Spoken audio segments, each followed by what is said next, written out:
So for today, we're going to start off with how to install Unity. Then we're going to move on to installing Git and how to use it. Then Alex, our creative director, is going to talk a bit about the setting and sort of tone of the game a bit and progress on that front. Then we're going to break off into different department meetings before coming back together at the end to kind of check in with each department, see what everyone's been working on. And then we'll have a couple final thoughts and reminders at the end. All right, so let's get started with installing Unity. I hope that everyone brought a laptop with them today. We probably should have said that in the announcement, but that's okay if you didn't bring one. The tutorial is posted in the announcements channel, so you can follow along. And hopefully some of you have got started on this already this morning when I sent out the doc. If you haven't gotten started, that's totally okay. Or if you ran into issues, that's totally okay. We're going to work through the majority of the process right now. So to get started, we're going to have everyone install Unity Hub. So I've made two bit.ly links for this right now. If you're on Mac, follow the Mac one. If you're on Windows, follow the Windows one. It will probably take around 10 minutes to let people follow these links and start to install Unity Hub. If anyone has any issues or any questions during this time, raise your hands and myself or any of the directors or pod leads will come around and try and assist. All right, so if everyone has gotten Unity Hub installed, or a good majority of people, I think we're going to move on to the next portion. If you didn't get Unity Hub installed, that's okay. Feel free to message me for help, or any of your directors or pod leads should be able to get you situated with that, or during your department meetings, maybe checking in if you have any technical issues. So I'm going to move on here real quick. So next up, we are going to install Git. So this is the version control software we're going to be using for Project Blue. This is how we're all going to collaborate on one Unity project. So we are going to recommend that most people install GitHub Desktop. If you are familiar with Git and you know what you're doing already, you know how to use the terminal, that's fine, that's good for you. But just to allow for the broadest audience to be able to use Git and get started right away, we're going to have people install GitHub Desktop.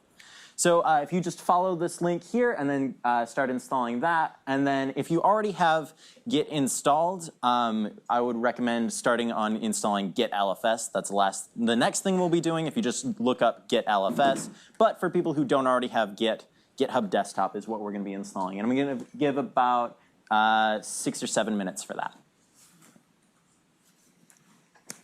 And same thing as before, if anyone needs any help, raise your hands, and I or any of the directors will come around to help. All right. So I'm going to talk a little bit about the game setting and tone. The purpose of this is really meant to be kind of give people a starting point, especially our audio people and our art people, kind of have some stuff for inspiration. This is not by any means like a finished thing. I'll talk about what we have for sure decided, and you'll see it's quite vague because there's just still a lot to figure out. I just have a link here. Oh, this is not. Hold on 1 sec.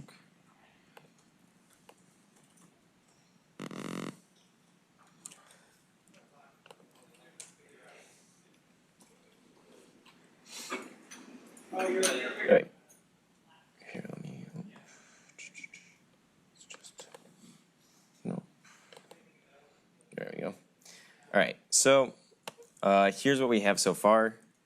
Most of you should know already. There's an abyss is part of the world. This is in chronological order, essentially. So we know that the place that you start off in is going to be a small village. Centered around this hole in the ground. Entry into the abyss is forbidden. It's very dangerous. The village itself is kind of like an oasis of life in an otherwise barren wasteland. And it's a very small community. It's very tight-knit. Yeah, that's fine. The abyss itself, so to be honest, we have a lot of missing portions of the abyss right now, just because it's not figured out. There's more done than this, but I don't want to say anything, that could be in flux or changing in the future, just to kind of manage those expectations. But we know for sure that the lower abyss is this kind of abandoned city of towering department buildings standing out of a lake. And this is the image that kind of inspired the world in the first place. So I thought it'd be useful to put it up there. At some point, we'll probably have something called a key asset, which will be like a key piece of concept art or audio or both that'll really describe the kind of mood and inspiration of the game. But that'll be something that the team makes. And then beyond that, there's another city, which is bigger than the village. And this is hidden underneath the lake. Not in the sense that, beneath the lake there's like a cavern, but basically on the other side of this lake, there's kind of like a portal to another world, and that's where the city lies, all right? And this is in a separate world from the village. It's more advanced in some way than the village, which is pretty vague. I apologize for that. And it has the solution to our main conflict, which I didn't mention up here. The conflict is that there's this type of tree that grows out of the abyss, and that's responsible for this oasis of life that the village is in some way. And the main conflict is that those trees are dying, and therefore all of the life with them. All right. So this is the setting so far. The reason that I kind of was okay with leaving these things out or not having them figured out by now is because all of the stuff that I listed out is essentially all we really need to have a full game. And while I might be adding stuff here and there, it's totally possible that all of it will just get cut, essentially due to scope reasons. So we really don't want to give the idea that this will be some like magnificently fleshed out world and narrative and everything just for us to be disappointed later. This is the first time that we're really doing any sort of fleshed out world or a narrative at all. So it's iffy in the sense that we might just not be able to do a lot of it. But we figure, at least for inspiration, still having these things is nice. For the general tone of the game, since this is the setting, I was instructed not to go too in depth about this, but to essentially just say that this is a solitary journey. So the emotions that come with that will be present. And then I think I'm supposed to do a little Q&A. So if anybody has any questions, yes, Alex. So do you have any idea of how you're actually planning on showing the narrative in the game? Yeah, so this is not set, so this is essentially speculation, but we're playing around with ideas of, we're prototyping a dialogue box, so we might do dialogue. To manage that expectation, that dialogue box might not show up in the game, right? We might not have an explicit narrative. And we for sure won't have things like branching dialogue trees or choices in dialogue. And then we've also talked about potential environmental storytelling. That's a really attractive route just because it's less technical work for the team. Yeah, Kavya. What sort of enemies are you going to be putting in the abyss? Yeah, so that's still being decided. I don't want to talk too much about that just because that's quite in flux right now. But the one thing that we're really trying to do is make sure that there's kind of a common thread amongst the enemies that ties them together, their designs, their artistic and audio designs and everything, that isn't super coupled with the environment of the Abyss. So that way it gives us a lot of freedom with making these things kind of different from each other without needing to worry about, this enemy specifically has to be from this area, because you never know if that area will be in the game. Yeah.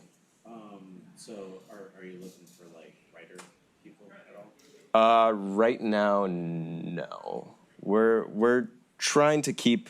So at the end of the day, this is really cool to do, but the thing about our game and every game that'll probably come from WolverineSoft Studio is that it's a gameplay focused game, right? Everything else is kind of second to that.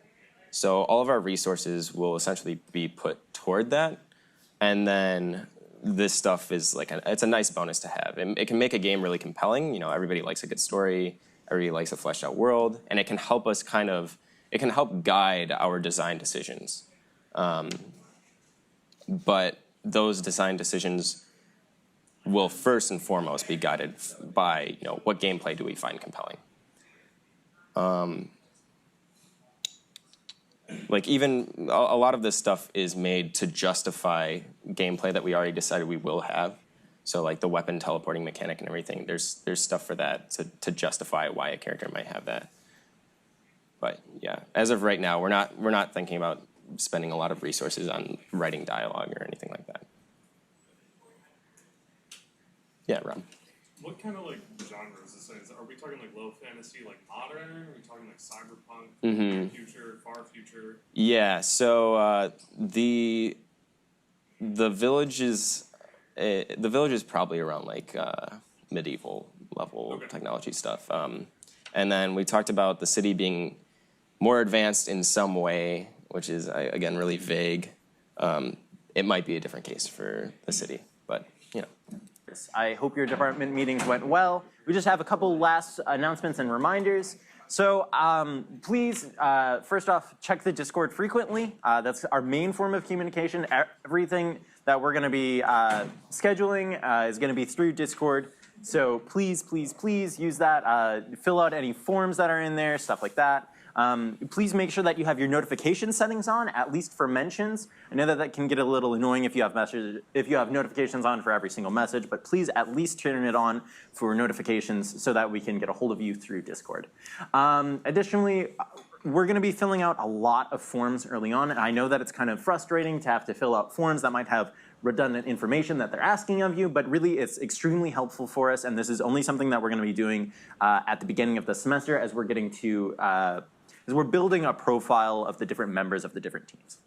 Also, weekly meetings are now going to be on Sundays from 2 p.m. to 4 p.m. After that, when is good? That's when the majority of people said they could make it. I think 14 people said they couldn't make it to this time, but 34 said they couldn't make it to 11 a.m. So we changed it. Also, Mondays will be open work time from 7 p.m. to 9 p.m. in 2150 Dow. Kind of think of this as office hours. A lot of the leads will be there, kind of just working on the game, and just officers as well of the club. So it would just be a lot of experienced people with Unity knowledge, with different art and audio programming knowledge. You're not required to come to this at all. Just think of it as a casual office hours type of thing. Also, if you have any questions, email me. Well, I can take some right now, but email the studio at this email or message me on Discord. Yeah, but I'll take questions right now. Is the Monday open work time replacing Monday meetings? Yes, it is. So that's replacing the old Monday meeting format, and basically what's happening there now is Thursday meetings, like the first, are going to be probably around 3 hours usually in the first hour, so it's going to be like design before 2 hours of workshop. Are we? Does it start tomorrow? Yes, we will be having a meeting tomorrow. We know that it's MLK Day and people might not be here, so that's entirely optional. We're expecting low turnout, but we're still having the space open for people to come in. Any other questions? No? All right, well, thank you everyone for coming, and I hope you enjoyed this meeting.